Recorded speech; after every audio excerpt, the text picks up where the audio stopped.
هویت خبیث رذل تروریست صهیونیستی با قدرت عمل کرد. باید با قدرت عمل کرد و انشاءالله با قدرت عمل خواهد شد و با اونها مماشاتی نخواهیم کرد. زندگی برای اونها تلخ خواهد شد بدون تردید. فکر نکنند که زدند و تمام شد. نه،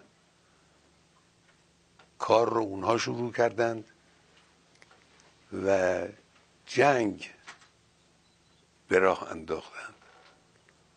ما به اونها اجازه نخواهیم داد که از این جنایت بزرگی که انجام دادند خودشون رو سالم خلاص کنند.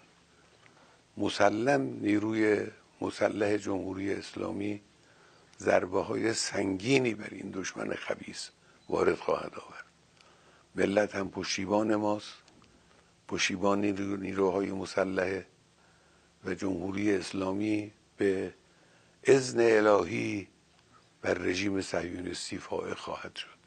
ملت عزیز این رو بدونن و مطمئن باشن و خاطر جمع باشن که در این زمینه هیچ کوتاهی صورت نخواهد گرفت. و السلام علیکم و رحمت الله و برکاته.